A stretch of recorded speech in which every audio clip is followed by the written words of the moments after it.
आज class pronounce की बात करते हैं, जो कुछ ये संबंधित नरेशन से लेकर संबंधित है। ठीक है, नरेशन में ये सब जो प्रोनाउंस के कुछ ऐसे शब्द हैं जो आपको काम आने वाले हैं। ठीक है, और आपको उम्मीद करते हैं कि अगर ये आप प्रोनाउंस समझते हैं तो नरेशन का जो अगला जो टाइप का जो बनावट होगा वो आप बहुत तरह की तरह समझ जाएंगे। ठीक है, तो चलो इस थोड़ा सा समय ज्यादा टाइम तो आपको लगेगा ना, 2 से 3 मिनट तक आपको ये टाइम लगेंगे। आप थोड़ा सा ध्यान देंगे तो बहुत अच्छी तरह समझ में आ जाएंगे। ठीक है सर्वनाम। इसके जो प्रोनाउन का जो अर्थ होता है वो सर्वनाम होता है। तो सर्वनाम देखिए, इस सर्वनाम से सुनने से लग रहा है कि सर्व मतलब सब या सभी और नाम का मतलब नाम। ठीक है, तो कहता है कि जो सब मतलब नाम या मतलब के नाम के बदले आने वाले शब्द, सभी नामों के बदले आने वाले शब्द को हम लोग सर्वनाम मानेंगे। मतलब जो कोई नाम होंगे उसके बदले जो शब्द आएंगे उनको हम सर्वनाम बोलेंगे। ठीक है, आप जैसे देखो पिछली क्लास में जब हम प्राइमरी ग्रामर स्कूल में पढ़ते थे ना, जैसे आई यू भी पढ़ते थे, तो उसमें हम लोग ये चीज हम लोग टाइप से नहीं पढ़ते थे कि कितने प्रकार के होते हैं।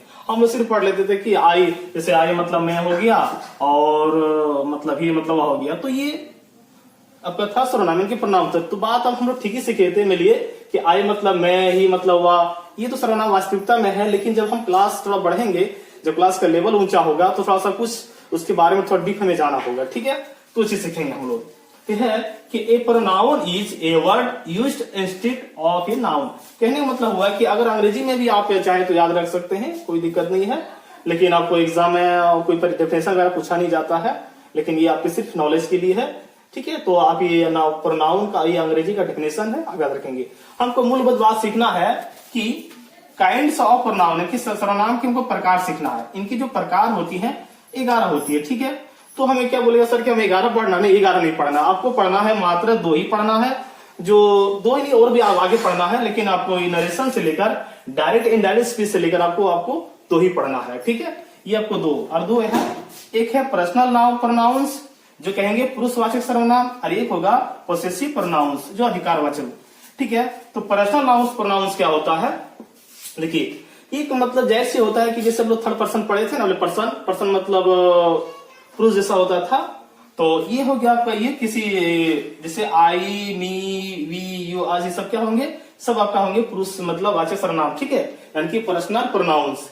उसके बाद हमको दूसरा देखना है कि पोसेसिव। यही अब सबसे ज्यादा, ये दोनों ही बहुत ज्यादा इंपॉर्टेंट है, ध्यान रखेंगे। ये आपको एग्जाम से लेकर बहुत इंपॉर्टेंट है, और आपको नरेशन से लेकर मतलब और एग्जाम से दोनों से आपको बेनिफिट मिले, क्योंकि यही आपको जो है आपको ये वॉइस में काम आ जाएंगे। ठीक है, जो चयनित वॉइस बनाते हैं ये भविष्य में काम आ जाएंगे, आपको नरेशन में ही काम आ रहे हैं। ठीक है, आपको डिग्री में भी काम आ जाएंगे। ठीक, बहुत इस प्रकार का जो है जो ग्रामर का जो आपको जो सिलेबस है जो आपको दिया गया है उसमें भी आपको काम आने वाले हैं। ठीक है, तो जैसे पोसेसिव जैसे मतलब आई का ही बनता है माइन। ठीक है, और में भी बनता है, लेकिन इसको थोड़ा सा हम एक करके समझेंगे तो मुझे आसान होगा। पोसेसिव प्रोनाउंस मतलब अधिकारवाचक, इनका मतलब से ही पता चल रहा है कि mine, hours, yours, his, hers, theirs, ये कोई ऐसा मतलब ये प्रोनाउन तो है, लेकिन ये कुछ अधिकार के बारे में ये दिखाएगा और बताएगा कि माइन किस जगह लग सकता है, आवर किस जगह लगेगा। ठीक है, ये अधिकार के मतलब वाक्य में दिखाएगा बार बार ये। तो चलिए अब इसको हम देखते हैं क्या करके आपको वाक्य के साथ में।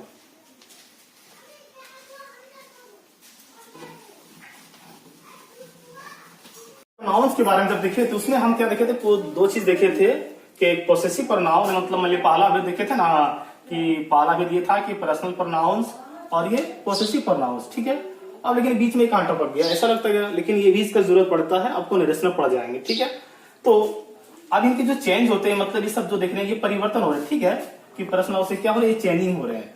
कहे मतलब हो गया कि अगर आई को अगर हम पोसेसिव एडजेक्टिव बदलेंगे तो किससे बदलेगा, माइन है। ठीक है, और अगर पोसेसिव प्रोनाउन हो जाएगा माइन हो जाएगा।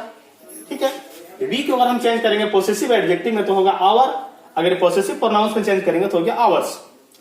यू को चेंज करेंगे तो हो जाएगा योर, और यू को हम चेंज करेंगे तो हो जाएगा ये, मतलब इसका ही यहां बन रहा है, ध्यान रखेंगे, योर्स। ठीक है, ही का हो गया हिज, और मतलब इसका दोनों ही पोसेसिव एडजेक्टिव पोसेसिव प्रोनाउन दोनों एक ही होते हैं। ठीक है, सी मतलब हो गया हर। ठीक है, इसका हो गया हर्ष हो गया। दे का हो गया देयर, देयर्स।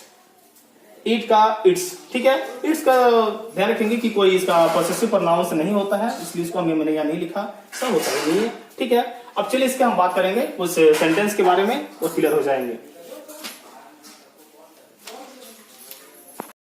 बात हम कर रहे थे कि प्रोनाउंस के कुछ प्रकार से दिखे थे, उसमें से पहले जो प्रकार से दूसरा प्रकार है, फर्स्ट प्रकार हम लोग पढ़े थे कि पर्सनल प्रोनाउंस, जिसमें था क्या था कि पुरुषवाचक सर्वनाम। अब दूसरी हम देखे रहे हैं, ये आपका दूसरा भेद है, इसलिए मैंने स्टार बना के लिखे, कोई ऐसा नहीं है, ठीक है। दूसरा भेद है, ये है पोसेसिव प्रोनाउंस, मतलब कह सकते हैं अधिकारवाचक। देखिए एक बात तो जाहिर सी बात है कि हमारा संविधान में भी जिक्र है कि अधिकार, सब कोई चाहता है कि मुझे अधिकार हो, जो अधिकार है मौलिक अधिकार है, ठीक है। तो अधिकार मतलब वाचक होता है कि ये ऐसा सर्वनाम प्रोनाउंस है कि ये हमेशा एक अधिकार की बात करेगा, ठीक है। मतलब ये अपना एक दिखाएगा, मतलब कि अधिकार की बात करेगा ये। तो जैसे इसका है कुछ है माइंड, मतलब पोसेसिव प्रोनाउंस हो गया। अगर कहीं आपको अगर माइंड दिखा लिखने मिल जाए, या फिर आपको कभी कभी एग्जाम में क्या होता है कि ग्रामर से लेकर ऑब्जेक्टिव क्वेश्चन बना देते हैं, तो उसमें पूछ देते हैं कि माइंड कौन सा मतलब है, तो पोसेसिव प्रोनाउंस हो गया। आवर्स हो जाएगा possessive pronounce, yours, his, hers, theirs. इनके कुछ मीनिंग है कि ऐसे ही होते हैं, ठीक है। अब चलिए देखते हैं इसको, इसका यूज जो है किस सेंटेंस वाक्य में होता है, ये आप कह सकते हैं, ये आपका एग्जाम्पल उदाहरण सहित है, ठीक है। उदाहरण, ठीक है, इसे आपको बताना चाह रहे हैं ये क्या होता है।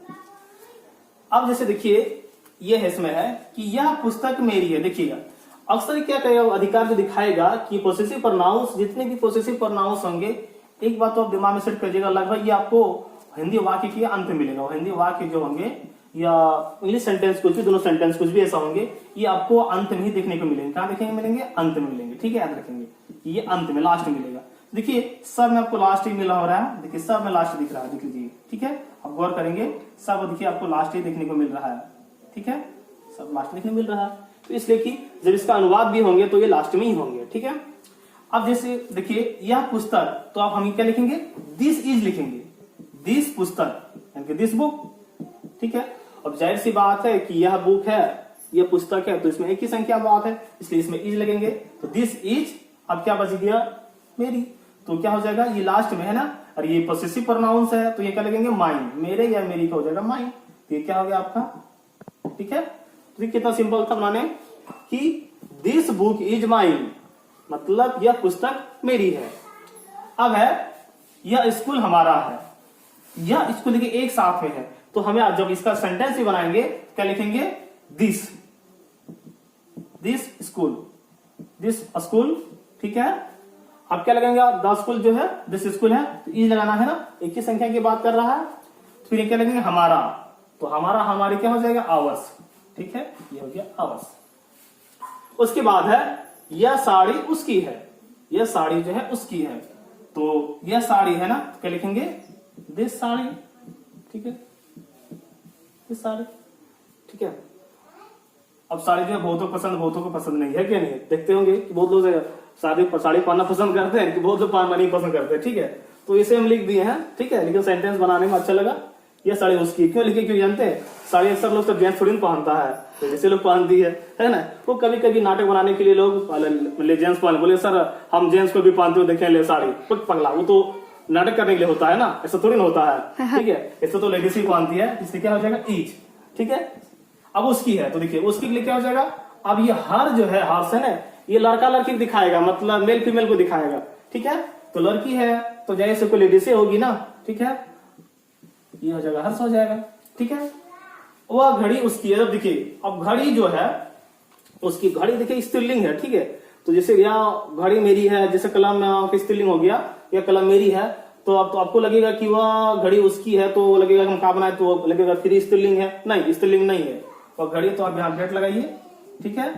अब घड़ी को बात लिखिए, डेट वॉच, ठीक है, इज उसकी है। आप तो आपका मन करेगा कि सर हम तो हर से लगा दे, उसकी बोले थे ना, तो ये था तो देखिए घड़ी भाई दोनों पहनती है, लड़का लड़की, लेकिन थोड़ा डिजाइनिंग कुछ अलग होता है। लेकिन आजकल लड़की लोग जो है ना, लड़का घड़ी पहनना शुरू कर दिया है, ठीक है, तो वो नहीं देखना है। तो क्या हो जाएगा, यहाँ हिज हो जाएगा, ठीक है, इसलिए हिज लगाएंगे।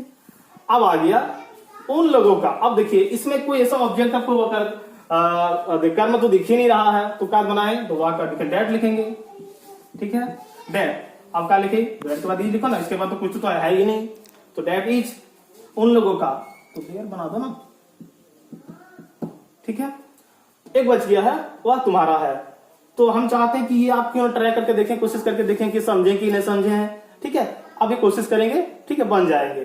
तो ये हो गए पॉसेसिव प्रोनाउंस के कुछ एग्जाम्पल थे जो कहाँ यूज होते हैं, कैसे यूज होते हैं और इनका मीनिंग क्या निकलता है। ठीक है, इसमें अब देखेंगे हम लोग कि पर्सनल प्रोनाउंस, वो तो इजी है, सबको जानता है, वो तो बनाने की जरूरत ही नहीं, यही थोड़ा टफ था। ठीक है।